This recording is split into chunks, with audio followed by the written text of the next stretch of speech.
Hi, this is Dr. Gregory Sadler.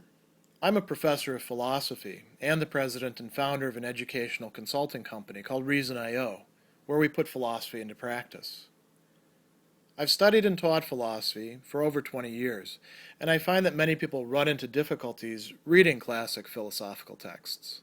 Sometimes it's the way things are said or how the text is structured. But the concepts themselves are not always that complicated, and that's where I come in. To help students and lifelong learners, I've been producing longer lecture videos and posting them to YouTube. Many viewers say they find them useful. What you're currently watching is part of a new series of shorter videos, each of them focused on one core concept from an important philosophical text. I hope you find it useful as well.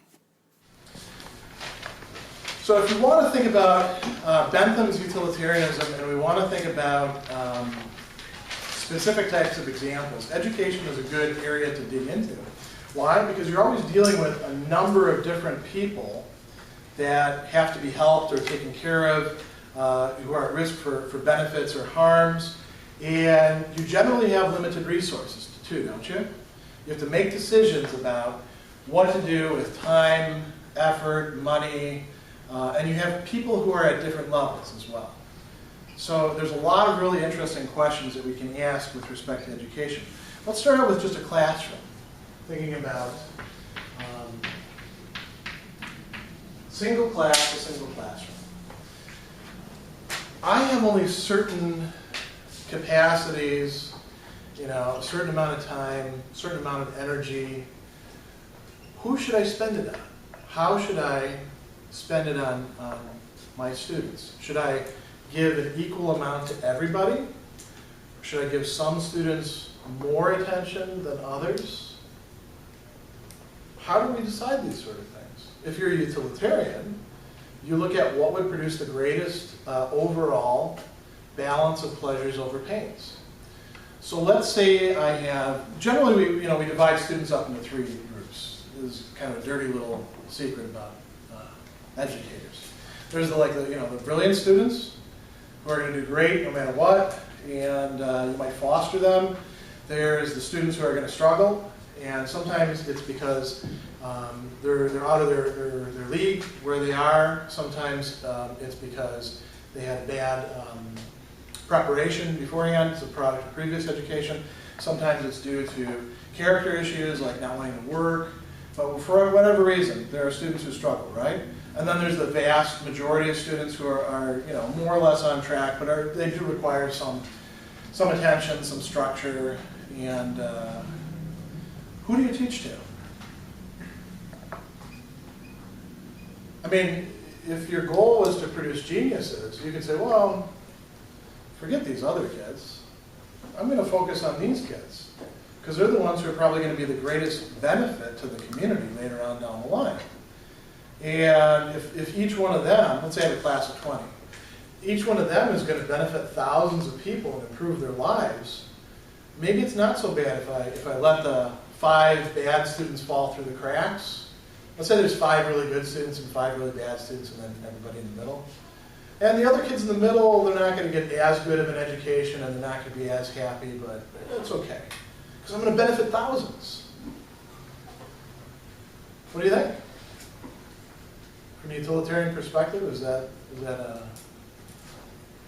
good way to allocate my resources? Yeah? Now, how do I know they're going to benefit thousands? This is where that issue of probability comes in. There's lots of bright people. You guys know lots of bright people. Are they all productive? Do they all benefit society?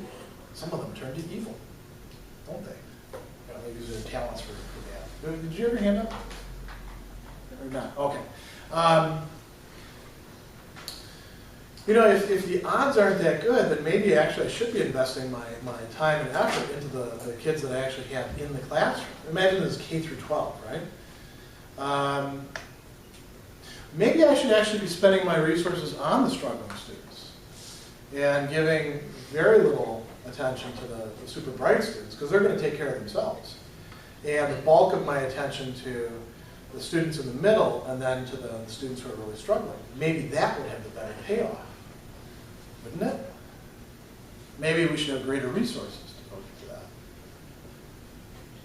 If you only could have remedial programs or a gifted and talented program, you have to cut one of them. Which should we keep? It's a big question, isn't it? These are the sort of things that school boards have to face, teachers have to face, parents have to face, and that affect a lot of people's lives. So questions of, should we actually be carrying out, for example, special education? Or should we just mainstream these kids?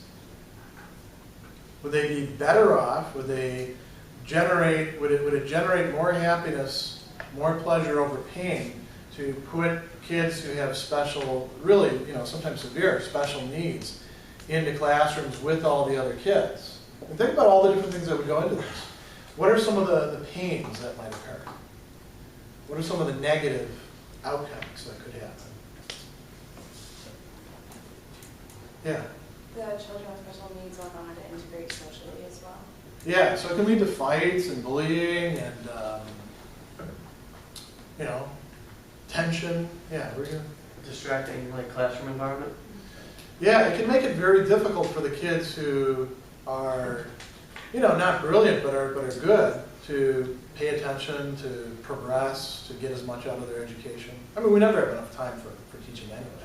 So if we're going to spend half an hour explaining to little Johnny over here why it's not okay to, blurt things out in class, that's taking away class time from the rest of the students, isn't it?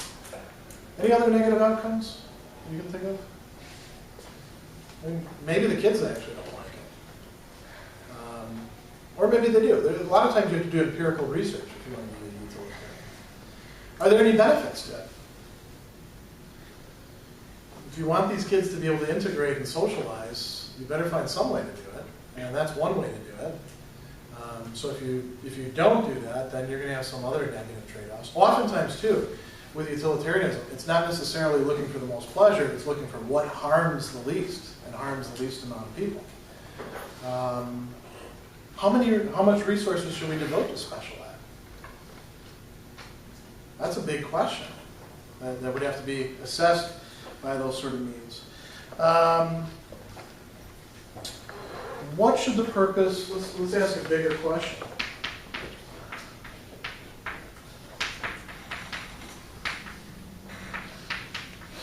What should the purpose of education be in general?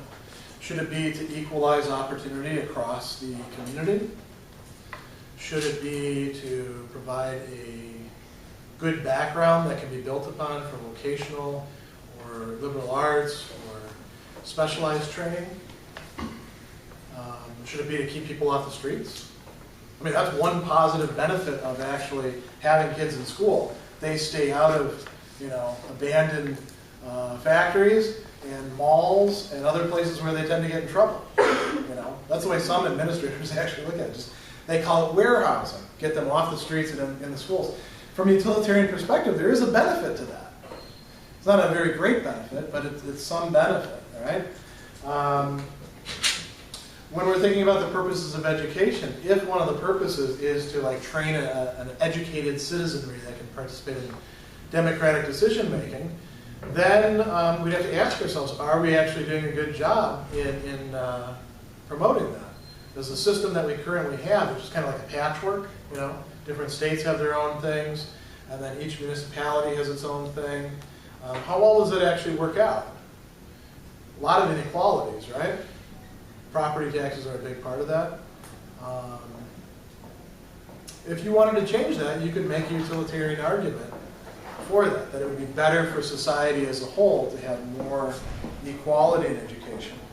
Or, on the other hand, and again, it all depends on how you assess the numbers, maybe it's better to have a system like we currently do have, where, if you want to go to a better school, move to a better school district. If you don't care about that sort of thing, if other things matter to you more, it doesn't matter to you what kind of school your kids are going to, live wherever you want. Maybe that's the system to have from a utilitarian perspective. Let's think about how classes ought to be set up. How hard should classes be? If you make them too hard, then they're less enjoyable, right? Have any of you ever been in classes that were too easy for you? Are those enjoyable? No. To a certain extent, because you get to screw around. But no, why not? Yeah, you feel like you're wasting your time. Yeah. Why would we be there? Yeah. Especially when you're paying for it too now, right? How much homework should I give students? I could look at that from a utilitarian perspective. What will actually produce the greatest amount of benefit to my students? There's too much. That's going to produce more pain, more negative outcomes than benefits. There's too little. Students won't get that much out of it. Then there's the Goldilocks region of the just right, isn't there? Should I use a lot of active learning, as they call it? I'm going to actually put it in quotes because I'm going to make it versus something else.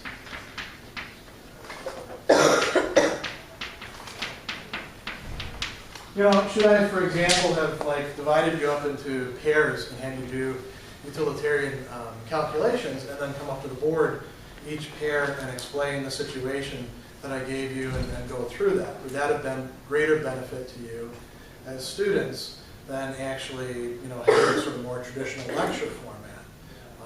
If it would have been of greater benefit to you, then I should be doing that.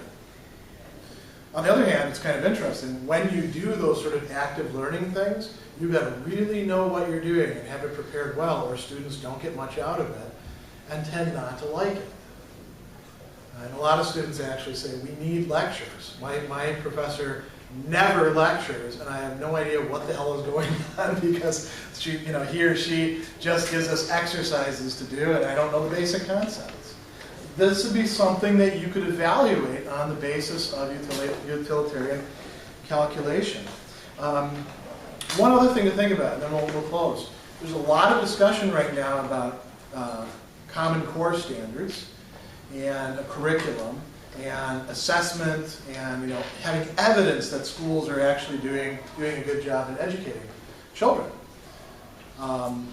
Could you think about that from a utilitarian perspective? Would it make sense to say, yes, we ought to have some sort of process like this in place, or would that have more negative consequences as a result? That's stuff to think about.